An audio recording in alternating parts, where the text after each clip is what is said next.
Hi gang, welcome back to Dev Game Club. It's Brett here. Program note for those who don't follow the podcast on Twitter, this week we're happy to present an interview connected with Tomb Raider, and then we'll return to Thief the Dark Project next week, as well as feedback. You can reach us via Twitter at DevGameClub or via devgameclub@gmail.com, and of course, you can also follow Tim there at Tim Longo Jr. with a JR at the end.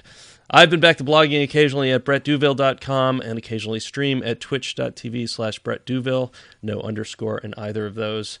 Now, on to the show. We'll talk to you next week discussing more Thief the Dark Project, playing through the level Undercover.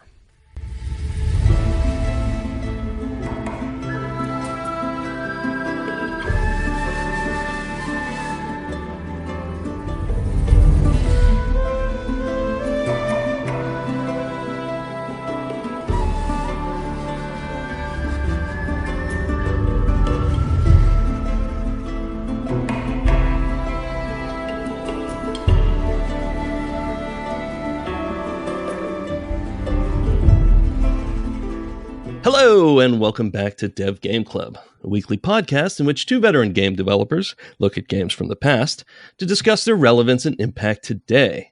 I'm Brett Duville, and I'm joined as always by my co-host, a man last seen hanging perilously from a climbing axe embedded in some well-placed limestone, Tim Longo. We're pleased this week to be talking to Jill Murray, who acted as lead writer on Shadow of the Tomb Raider. Jill got her start in writing for games at UbiSoft, where I first encountered her work on the Assassin's Creed series, notably AC3 Liberation and AC4 Freedom Cry, both of which received nominations for awards from the Writers Guild of America, Liberation winning that award in 2013 for achievement in video game writing. She later struck out on her own and has contributed to numerous indie and AAA titles since, including games such as Kitfox's Moon Hunters, Minority Media's Time Machine VR, Lawbreakers, and of course, Shadow of the Tomb Raider. She has taught game design, spoken at conferences both specific to games and not, and is also the author of 2 young adult novels. Jill, welcome to the program. Hi, thanks for having me. It's wonderful to get to talk to a writer. It's something we were talking about in pre-show. It's not something we necessarily talk about often, looking at older games, because it is a thing that has changed so much in the last 20, 25 years. I can certainly remember starting out and having more calls for writers in games in that first maybe 5 years of my career. So it's interesting to have seen that all come to fruition. We were talking pre-show a little bit about your encounter with the first Tomb Raider, or really the lack thereof. Do you want to go into that a little bit? Yeah, in 1996, 97, when the first Tomb Raider came out, I was in my first year of theater school for theater production, and my PC at that time was a secondhand 286 laptop with an orange screen and 4 melted keys. So there was kind of an access to technology issue there. It would be many, many years before I had anything resembling a gaming rig at my disposal. So did you get into writing then sort of through the theater end? I'm not really clear on your pre-writing career. Yeah, it's kind of been like a windy road. I really started out more in visual arts, and I was also really into music.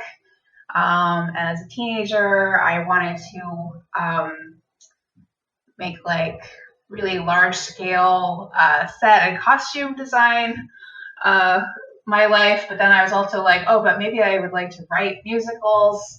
So I was doing all of these things. And I went to school to produce theater, like do all the backstage stuff, and became kind of interested in like, okay, but how do we make people go to the theater? Right, sure. A perennial problem for the theater, sadly. And then that kind of led in a roundabout way to web development, which I did for a while. But writing... So in my maybe I want to write musical theater phase, I wrote a musical and produced it at the Montreal Fringe Festival in 1997. So I kind of wrote that during my last year of CEGEP, which is this kind of wacky college system we have here in Quebec, my first year of university. didn't know what I was doing at all. Somehow I actually got it made, which was like the big accomplishment. It wasn't about like, is it good? It was like, can I do this at all? So I did that, but then like I took on so much myself. I wrote the music, I wrote the lyrics, I produced it, I directed it, I did the costumes. All of the actors who participated obviously contributed enormously, but I was just like so tired by the end of it that I was like, I'm never doing this again. And so I didn't really write anything except my schoolwork for years. And it wasn't until after I graduated and had been working as a web developer for a while and was getting kind of bored, mainly because I was interested in like facilitating machine-human communication, and clients are just like, could it be blue? Like, Right. yeah, it could be blue. Do you want anyone to be able to use it? So then I was like, I need something to keep my brain busier so that I don't drive my clients insane. And so then I started writing fiction at that point. So that's how I got into just writing novels. And when I decided I wanted to write novels, I uninstalled everything resembling a game from my computer, like right down to Minesweeper. Because I was like, I can either have games on my PC or I can be a novelist. It's clear to me that I'm too distracted to do both of these things at the same time. Thank goodness back then we didn't have the internet in the same way that we have it now. You had to actually dial in or connect, and your roommates didn't want you on too long because they might need the phone, which is like perfect environment for a new writer. Right, sure. Yeah, it was actually possible not to be distracted by the internet constantly at the time. Yeah, so that's how I became a writer in general. And then years later, after I became frustrated with literary publishing and was really done with web development and had just like no idea what I was going to do with my life or how I was going to keep feeding myself if I hated every means I had of doing that, I sat on a couch and started playing video games again on the Xbox. And I got like halfway through the second Mass Effect, so I played it right after the first Mass Effect. At this point, I'm like, I don't know, like 80 hours in, and I suddenly realized, like, wait, there's so much text in these games now. Somebody has to be writing this.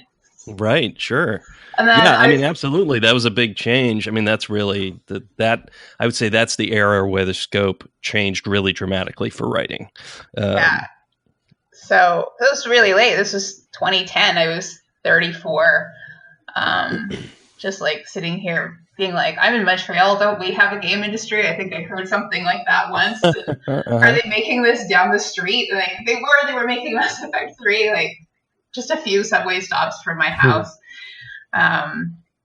So then from there, it actually wasn't too bad trying to get in just because I had so much access to meet people and find out how things work and convince them that I had something to offer and wasn't too annoying.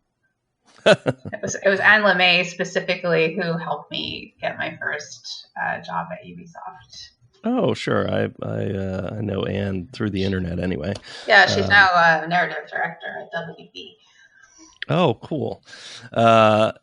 Excellent. All right. And so you start off at Ubisoft then, and I guess even in the last what is it? Maybe 7 years since Liberation, something like that. No, 2013. So it's 7 years probably since you started on it. Yeah. Well, I started in 2011 on Your Shape Fitness Evolved 2012. Mm-hmm. I didn't start working on Liberation until January 2012. Oh, okay. It's kind of crazy when you consider that game came out October 2012. Oh my goodness! Yeah. That's pretty short for all the writing, especially for an Assassin's Creed game. Because there tends to be a lot of writing in those. That would be one way of putting it. Yeah. So let's get into that. I mean, without dwelling on any individual title, but I mean, what you had pointed me at a thread you had written on Twitter, and that'll be in the show notes for people to go hunt down, so you can kind of talk, but let's talk our way through that, because there's it's a much bigger role for writing these days. It was something that we kind of lamented back in the late 90s. There's not enough of a role. We really could use writers and maybe editors and get them on earlier and all of those sorts of things, right? The original Tomb Raider, basically the team did the writing, that just randomly, Toby and whomever else. I don't think there's anybody specifically credited in the credits for writing. So it's changed a lot. You're credited on Shadow of the Tomb Raider as the lead writer. Yeah. And I think also in Liberation, if I'm not mistaken. Liberation, I was co-writer. Oh, co-writer. We're okay. a tiny With team. Richard Farrese. Farrese. Yeah. Yeah, we only had 2 people for most of that project, and then we kind of like inherited Assassin's Creed 3's Bark system to kind of edit. We had like a little bit of help at the end, but for that, most of that game was really just the 2 of us. Oh my goodness, that's like I've played that one, and that's a lot. That's a lot to think of, especially now hearing the kind of time frame that you had to do it in. That's something else. But let's dig into that a little bit. So you're the lead writer on this big AAA title. I mean, what does that mean? What are you leading? Yeah, so first of all, and let's talk about the other parts as well after that. So the first thing to know is that most of the narrative roles, like the titles, can mean a lot of different things. Like if you talk to 3 narrative designers, there will be some overlap, but the way they describe their jobs will be different. If you talk to the narrative director, that's a job that's almost entirely political, so that's going to be extremely different from one person to the other. And then when you're a lead writer, it really depends on the makeup of your team. Do you have a narrative director? How many other writers are there? What is the narrative director's relationship to the creative director? Can even make a difference. So you could be leading a team of people, which is what lead means in most of the other teams that we have in games, or it could just mean that you're getting to write more of what people sometimes think of as premium content. Like people like to write cinematics. The lead writer might get to write most or all of the cinematics, define the characters and the character voices, and set the tone for the game. So they might be leading in substance, but not have actual management responsibilities. Mm-hmm. And so that's what my role on Shadow was like. I came in again like fairly late into production. I was on the project a little over a year, but it had been in development for a while. And my role was really to write the cinematics and focus on character and voice. And so right, so a better writers, except in kind of like trying to set a strong tone and make sure the characters are all clear, stuff like that. Right. So it's more in that case, like a principal writer or something like that. Like a lead, as in the lead of the pack, not necessarily in charge of the pack, or something like that, right? I mean, that's the sort of distinction you're making. Yeah, essentially.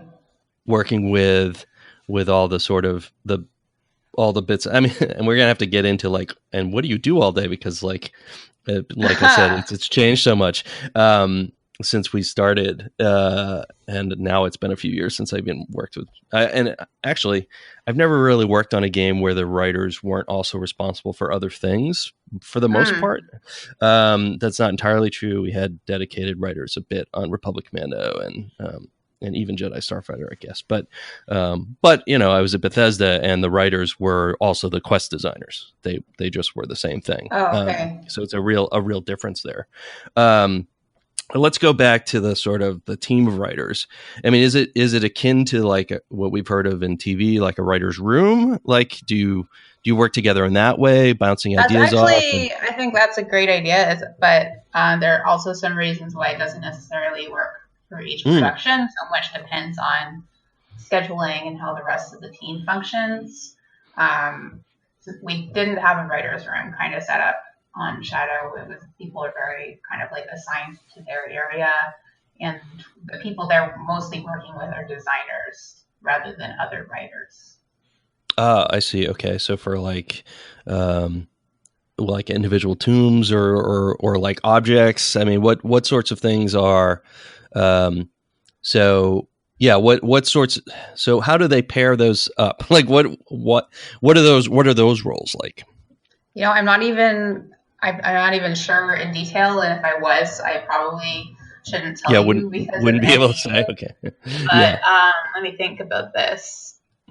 So, for example, on Assassin's Creed 4, Darby McDevitt was the lead writer, and his way of being a lead writer is to be very just kind of like obsessively working all of the time. And he was like, I will take the entire main story, and I'm just not interested in the rest of it. So I want to find someone I trust to just do the rest of it. So for Assassin's Creed 4, I was assigned to all of the side content. Like all of the side missions, all of the ULC, all of the multiplayer. Oh, goodness. Now games keep getting bigger and bigger, so it's harder. You can't just like take all that content and give it to one person anymore. But so that a typical kind of breakdown would be like one writer is assigned to the multiplayer, and then all of the writers are sharing lore writing responsibilities, or everyone picks up a few parts so that it's not all one person's responsibility. Although every once in a while you do get someone like a sound designer who also writes, who just is like giving you the entire dark system. Just crazy. Yeah. That does sound. That's kind of like however your mind works, there might be a way to accommodate that within game narrative. Right. Some people are more about outlining, some people are more about systems. Some people are more about character, and we have a need for all of these different kinds of people. Right. Yeah. That makes a lot of sense. I mean, I think, go ahead. Sorry, I didn't mean to cut you off. I was just going to say, I think like you were saying before, it used to just be the team would write the game, and I think it's important to remember that the team still tells the story. Sure. It's just that like we have specific people overseeing how that's supposed to work, and also specific people generating all of the words where words are needed. But that it's still very much a case of every single person on the team has an influence over the story, some more than others. Right. I mean, that's absolutely the case. Like, I mean, you mentioned before working in theater and how much the actors contributed to your work. And this isn't that different really in a way, right? You have numerous performances, of course, from voice actors, that's sort of the direct analogy, but you also have animators, and how a character is animated is gonna tell something of the story, right? And certainly how what the characters can even do, obviously, will be a big part of it as well. Yeah, so that's really interesting to think of it as. But also just like how a designer thinks about what's important to the player and what the player is going to do, that has a huge impact on what kind of story you can tell. Sure, absolutely. And sometimes, when teams are so big, it can be really hard to get everyone going in the same direction. Like, what does happen when you have a need, like, on the one hand, the players love combat, and then on the other hand, you want like big human emotions. Right. Lots of things can kind of contrast, and hopefully you end up with something cool at the end. But I think like the idea that there is authorial control, I think it tends to be very subverted by the way game teams work. Yeah, absolutely. I mean, you're working certainly at both of these sort of Montreal companies. You're working with really big teams, right? At a certain point, it's 1,000 people, right? Is what I hear from Assassin's Creed teams. Oh man, I don't know. Right. I just like the way I describe it. Like Eidos is certainly, actually, it's impossible to know because you look up over your workstation and you see. Like if it's a very open floor plan, you just see like this sea of people spreading out in front of you, creating all of these amazing things, and it's like overwhelming. Like, oh my gosh, how can this many people work together on any one thing? But then what you can't see is like outsourced studios. Like, is there a team of 300 testers in Romania that you don't know about? How many people at that studio in China are working on art? What are your, the design shops in Romania and the Netherlands doing? Like, wow. There's a lot. There's way more than meets the eye. I was on that note. I was just curious, and I think you touched on it a little bit earlier, but because you've kind of seen sort of, obviously a lot of games writing and then your own personal writing, what are some of the pros and cons for you of the two differences between them? And you've touched on a little bit, but like kind of on a personal level, like what do you enjoy about each one? And do you miss kind of some of the solo writing? Are you still doing some of that, or have you been occupied by Sure, yeah. What's lovely, like what's really great in AAA is, being a part of a team. You have a place to go to and people to talk to and work on one thing consistently every day. It's also the place where you're most likely to get to work with actors. Right. Because it's expensive to pay actors, so smaller games just don't get to. And actors really bring life and insight and their own kind of creativity to their performances, and so that's something I really enjoy, particularly when you get to do full performance capture, which is just like the greatest luxury we have in games. Yeah. So those are some of the pros. Also, people like working for AAA because they have a regular job and a regular paycheck, because they have mortgages and children and lives. Sure. The cons can be, if you're an employee of a AAA company, the security that you get is really the company's security, and they can require you to do, a lot of these things that we hear about, like too much overtime. The hierarchies can be really muddy. You're really at the whim of the production style and the collaboration style of the company itself. And some of them have come through a culture of like creativity comes from conflict, and the person with the best idea has to fight for it, and then when their idea wins, that gives us the best creativity. The advantages of smaller things like indie games is it's not as financially reliable, but you're able to kind of work out your own collaboration mode with a much smaller team. You probably need to do more different kinds of things yourself, which appeals to me as a person who has done a lot of different kind of things.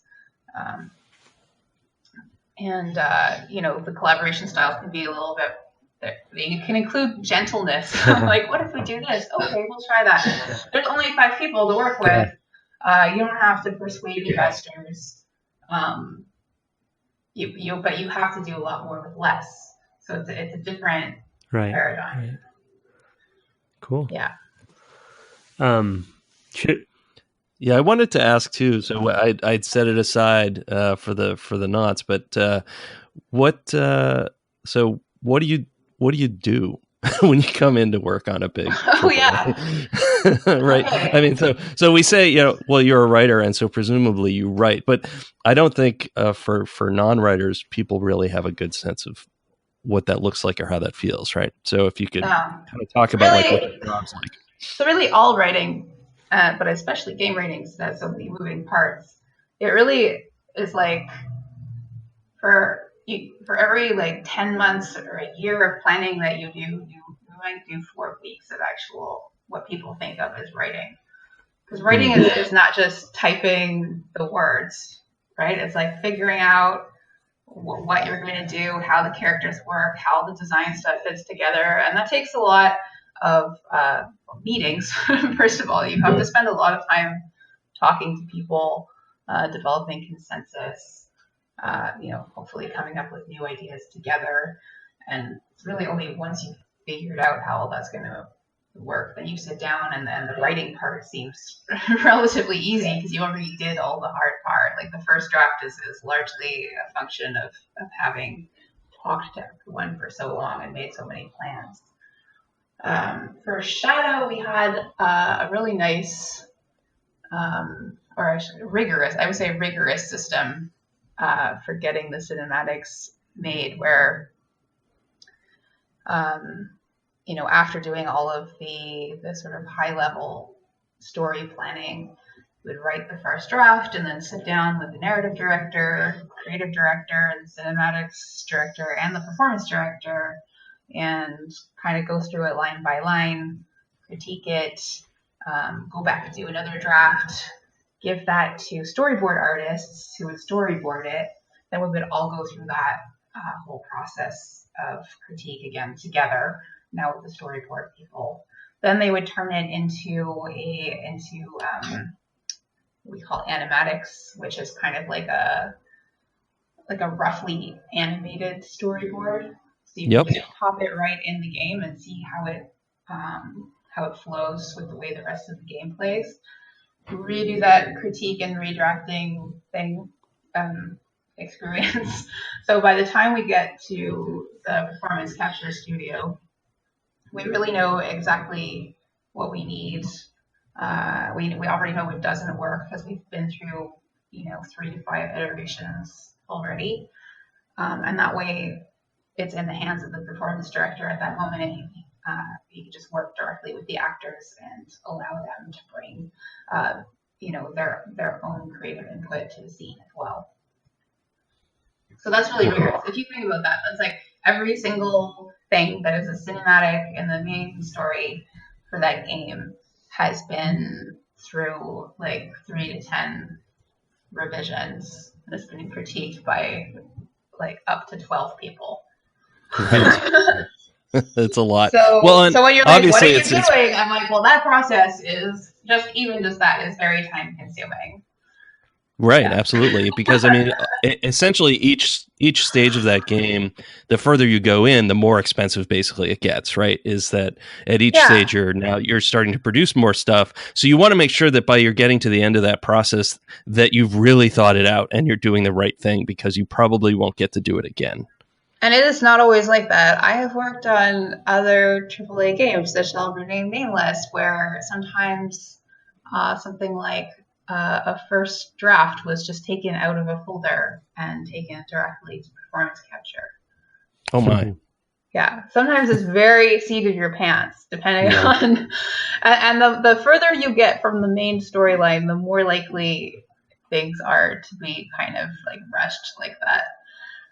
So sometimes for side content, or I mean, for side quests, on many productions, you're lucky if you get any minutes of cinematics. Sometimes you're working out of banks of animations that exist already, and you're just like matching the lip reading to it afterwards. There's a whole pile of techniques that can be drawn on. Yeah, for sure. Now, did you actually get to go to any of the performance capture? I've never. I went to all of the performance capture. Oh, wonderful! So what was that like? I mean, because I've great. This is all fantasy for me. I'd love to have written something that somebody performed, but that's not going to happen. Yeah, it kind of feels like a dream in a way. We were shooting in Los Angeles, and Camilla Luddington, who is Lara Croft, also has a starting role on Grey's Anatomy. Oh, which has a really intense production schedule. Like it seems like they're always shooting. So we really have to work around like Grey's Anatomy production schedule. So we're generally able to shoot like one day at a time.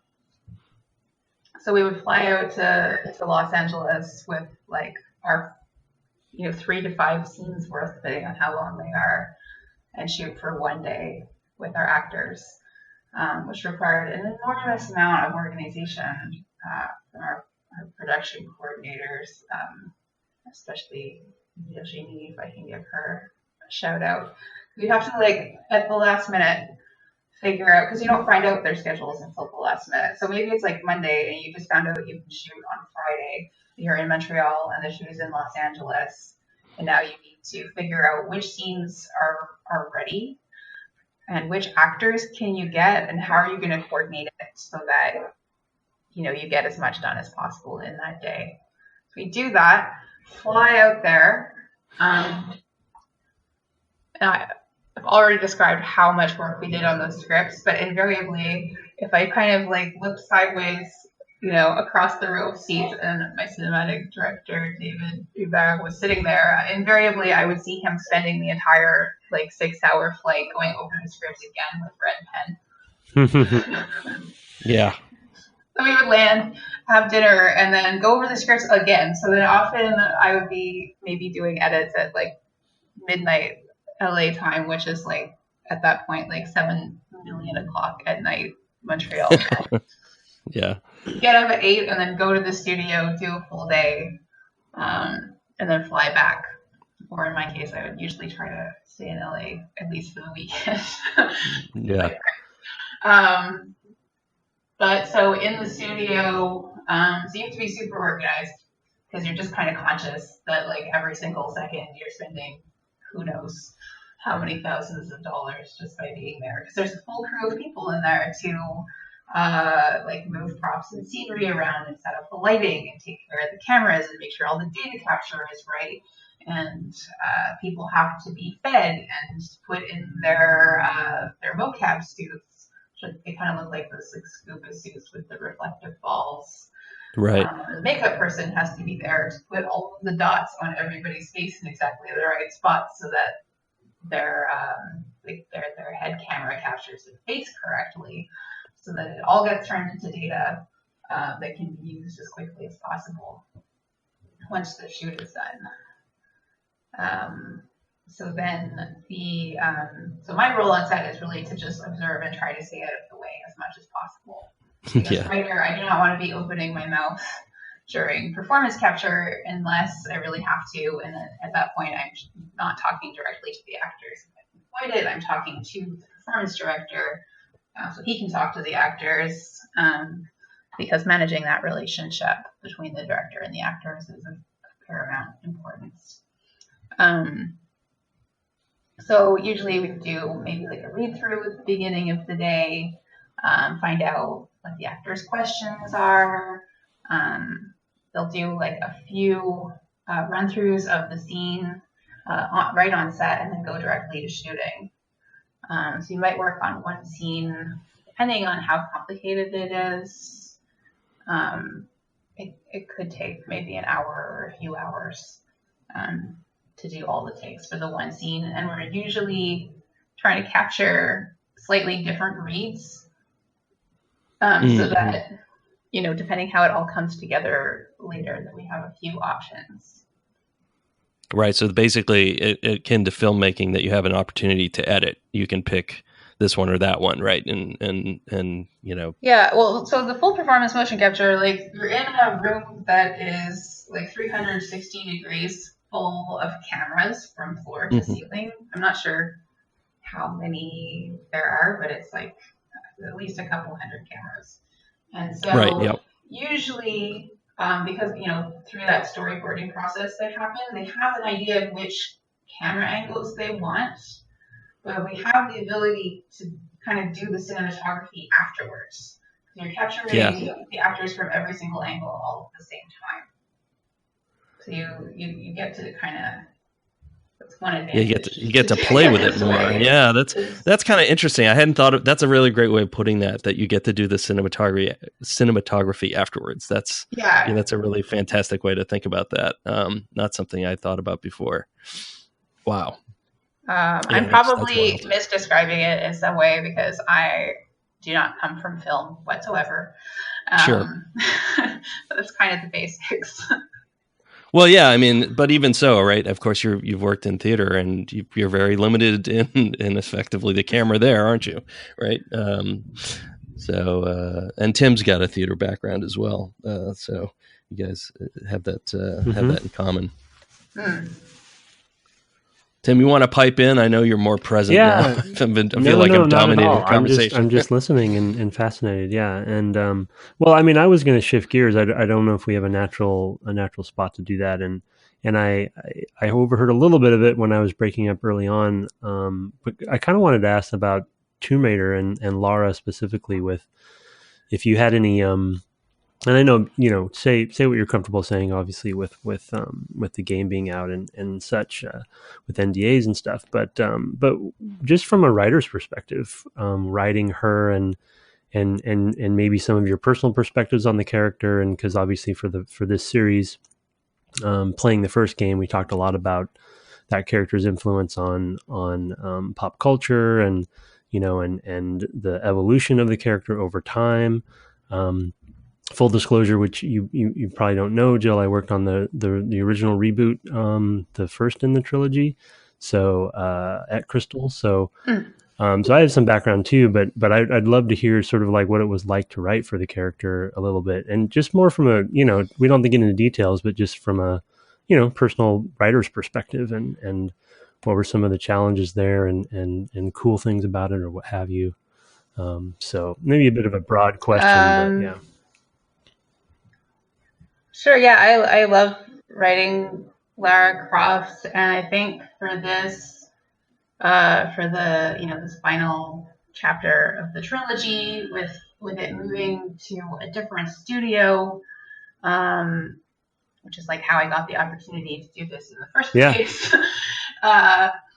We kind of had a little bit more leeway to do like some not entirely new, not entirely different things, but I think we could be a little bit freer with the character, and also the fact that she's reaching the end of her journey, and she's learned and changed so much. We had the freedom to show that, and so the impression I have is that we just had more freedom to explore more kinds of emotional territory with her. She was afforded maybe a bit more. This is such a. I don't like using this word in connection with Lara Croft because people sometimes misinterpret it to mean weakness, but emotional vulnerability, which does not mean that she's fragile. It means that she's able to take more risks. So vulnerability in the sense of strength. Yeah. But things like exploring this friendship with Jonah in particular was really great. One of my favorite things in the whole game is this incredibly awkward scene where you meet this character named Abby, and Abby and Jonah are kind of hitting it off, and Lara, being a good friend, wants to make room for that, but all three of these people are usually, just like working really hard, not necessarily having a lot of time to socialize. Lara in particular is much more of an introvert, so you just have these like three people kind of like trying to get to know each other, but not really knowing how, and it's just this incredibly awkward scene. It's a great scene. And when nice and it really, like, honestly, that it terrified me because it was written to be awkward. Even like the first time we read it, like the guys just looked at me and were like what is this? Like the jokes are so stupid. And I think something like that in retrospect, something like that is hard enough to pull off in like film or TV, but in games. Yeah. Totally. I was really asking for a lot because it's like all these people have to understand the awkward and somehow get it across through animation and through these game characters, which for all of the naturalism that we've achieved, they're still not quite, like, game characters still don't have the full flexibility of just like an actor in a film. So I think that's really, really difficult to achieve, and I just can't thank the team enough for toughing it out and making it work. And I'm not sure what the turning point is, but at some point people decided like, oh, okay, no, yeah, it's awkward, and we're going to keep it awkward. Yeah, that's awesome. Yeah, I mean that's a step forward, really. Yeah. To be able to get to a point where that's okay, right? Yeah. Yeah, I love that.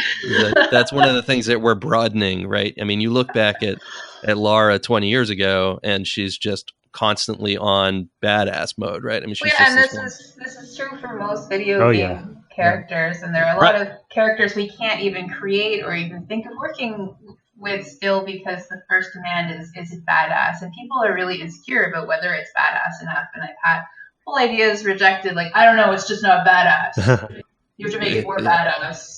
And then you're like, what does that mean? And then your creative director is like, read between the lines, Jill. Like, what is the line? I don't know what the line is.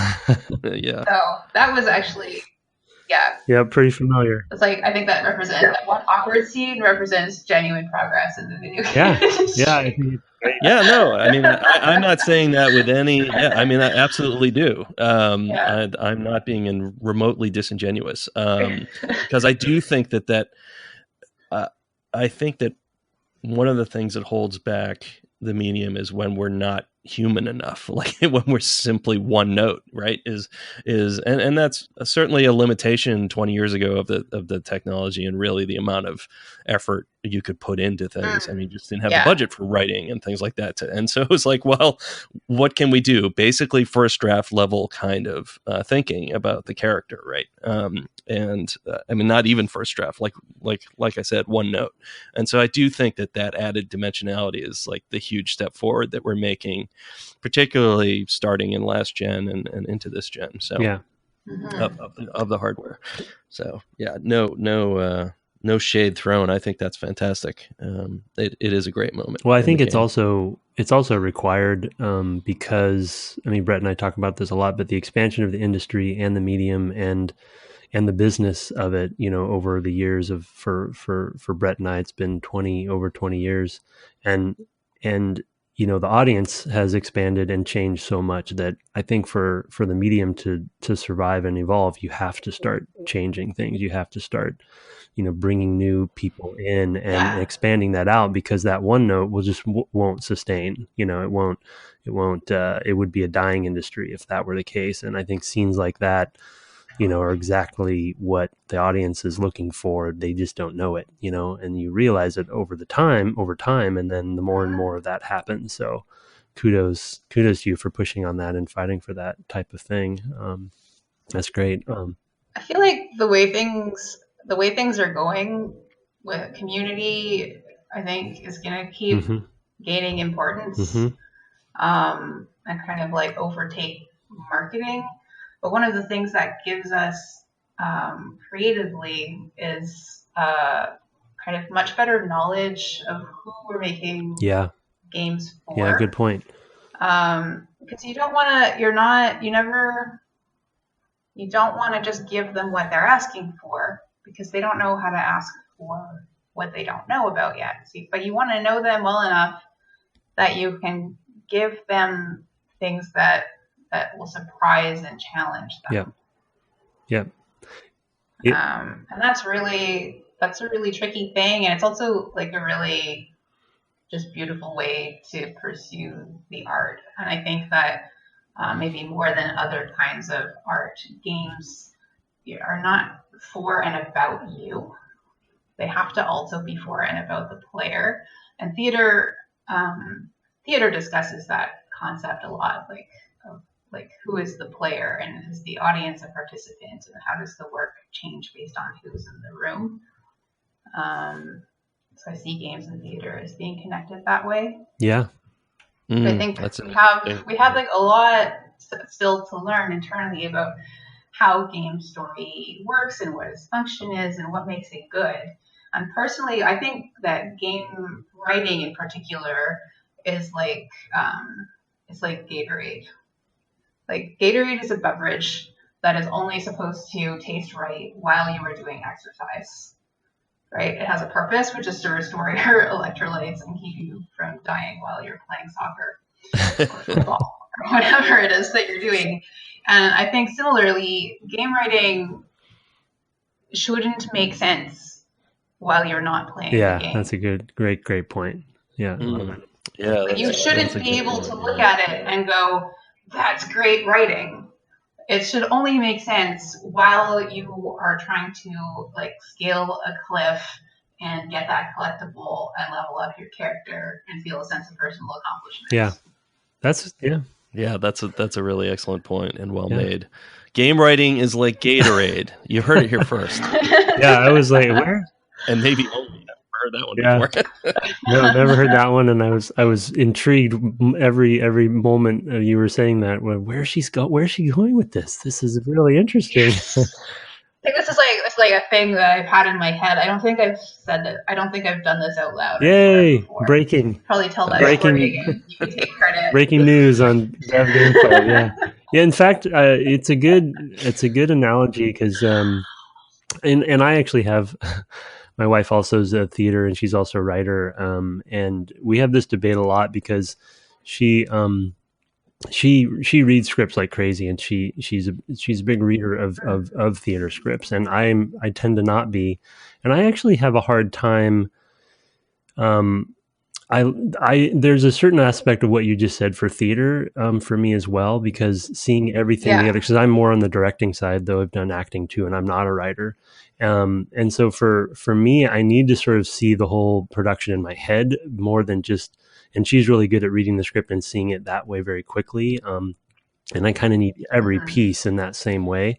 But to your point about the analogies between the two, I feel like audience empathy, right? That's something that we talk a lot about in theater, and that's something that you get some of course, in film. But when you're playing the game and you have this concept that that this player is going to have their hands on the controller and actually navigating the character throughout, there's definitely more connection there in games than other mediums. And I feel that way sometimes sitting in an audience at the theater too, because you can hear the gasps, you can hear the laughs, like literally feet away from you, and when something landed or didn't land, so I've really appreciated the similarities between the two mediums, for me personally. And I think that's been at least an unexpected advantage for me that I didn't see coming, because I thought, well, these have nothing to do with each other when I started, and it was kind of a nice surprise. So sounds like it's been a little bit like that for you too. I think sometimes when there have been discussions around empathy in games, but they've been like, how do we use games to create empathy in the player? But I think actually empathy begins with your responsibility as a game maker to the player. Mm-hmm. And I think that for the most part, do that quite naturally. We're always thinking about what is the player doing here? Is this going to challenge them? What is the rhythm of this level? Mm-hmm. We do that pretty instinctively without noticing it. Yeah. I think that's the interesting place to talk about empathy in games, and it starts with the contract between the developer and the player. Yeah, that's a good point. Yeah. And I'd love to see kind of more discussion of that going forward. Yeah, and I think just our history in the medium has been so focused on only a few different emotions anyway, so that empathy is very directly connected to things like fear or aggression or or vanquish or conquering, and that's why I really enjoyed. Yeah, and our aftercare for players having provoked anger and fear and anxiety in them has it's not been as good as it No, could that's be. a good point. Yeah. We take people, put them in this state, feel satisfied that we've elicited something, and go, we created emotions, and then move on to the next game. And I think maybe the role of community management starts to see, not on purpose, it comes out of just a need to run the company, but I think community managers themselves tend to be quite empathetic, and I think maybe what we can start to see is taking more care of the whole player. Yeah, that's interesting. That's a shift that's been happening also on the, not just for business reasons on the corporate side, but also in the journalism sphere, right? So, Kotaku and other sites have moved a lot more towards not that a game is going to come out, but what's happened now that it has come out, right? So it's a lot about how the players are experiencing the game and what the new experiences are in the game. Some of that is because is driven by the change in the economic models with more games as services and things like that. There's just more ongoing coverage to have. But even with single player games, you'll see stuff that's coming out weeks and even months after a game has come out. I mean, Skyrim is a perfect example of this. I know Kirk Hamilton a bit personally, and some of his writing was coming out a year and a half after the game was out, and he's still doing stuff. And writing pieces. Evan Narcisse wrote something 4 pieces on liberation, and it was like people just aren't making enough games with like Black characters to write about, and so Black players still need to see themselves represented and to have their issues addressed, and so it takes on like a second life in this other space that exists between the game that was made and the stuff that players need. Right. Yeah. No, that's a good point. Yeah. I mean, that's certainly another, another area where the industry has really changed because, of course, starting out, for weird historical reasons, all game developers basically look like Tim and I, and of course that has been changing, thankfully. So that's because I mean, selfishly, I want different experiences. I want to see other representation. I'm tired of being me, right? I want to go in and be able to be somebody else. That's why I play games, for crying out loud. And I want that to be full, across the full range. And bringing that back to the writing, like I think that is perspectives that all of these sort of newer roles in the industry bring, is like community writing and writers, or community management rather, and writers. Bring in different sorts of skills, right, that help facilitate all of that stuff, and I think that's been great. Yeah, I think the point Jill made earlier about our awareness and access to what kinds of audiences is a really big shift and really important to that, because early on, whatever, 20 years ago, and really it's still happening today, and it's really hard to dwindle it, but there's still this mentality that I personally fight a lot just day to day at work of just, we're not making the game for ourselves exclusively, and there were definitely that point, to your point about like the types of game developers we have and what has dominated for so long, and people making them for themselves. It's just that one perspective is just not going to work. Not only do we want differences as players, but yeah, the audience, we just assumed back in the old days we were making games for ourselves, and it really wasn't true back then either. But we didn't have a way to identify that as well as we do today. And now it's a constant conversation. And for some of the old timers, it's hard to break them out of that pattern, because it's like, I think this is cool. And like you said, Jill, I think this is badass. So this is what we should do. But it's like, well, that may not actually be the right thing to do. So yeah, that was a good point. Cool. So, well, I was just I hopefully it doesn't balloon into another thing, but kind of as a piggyback to my previous conversation or my previous question on sort of what it's like to write for her. What was maybe you can kind of do a quick version, but what was your perspective of Tomb Raider before you started on Shadow? Like, just separate from Shadow specifically, but being already in the industry and Liberation specifically, obviously an important game for protagonist characters and stuff. But like, or what was your viewpoint coming in? Were you excited about working on it? Did you have a preconceived notion about it? And maybe back in the old days with the old games, coming in it from, how did you see the franchise?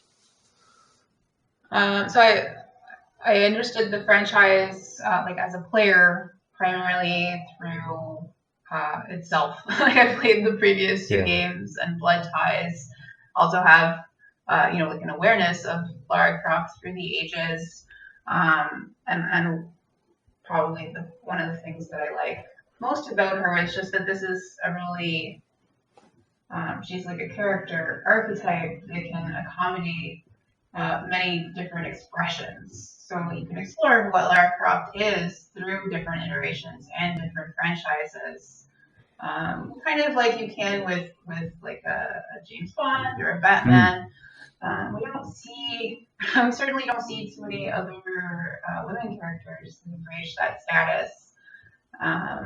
So it just felt like a real privilege to be able to come in and spend some time with a character with like a heritage that stretches into 2 decades. And obviously for a trilogy, we need to keep her, at the end of the trilogy, we need to keep her faithful to what she has been, in this this edition. But like I was saying before, we did still have some room to let her keep growing within that space. Yeah. Yeah, that definitely comes across in the series, and it's I haven't quite got to the end, but it has felt just my playing time is sadly somewhat limited, but it does feel like a real fitting end to the trilogy. She's growing in some interesting ways, and I'd say I'm probably close to 3/4 of the way through, and I'm definitely getting all of that sense that she's really growing and changing as she encounters this new environment and these new people, and her deepening friendships and things like that. So it has been, it's been really interesting to watch Lara grow over the past however many years it is now. So yeah, it's been great. Well, we do want to let you get to your the rest of your day, and we really appreciate you coming on. But we wonder if there's anything that you might like to plug to tell our listeners about that you've been involved in lately.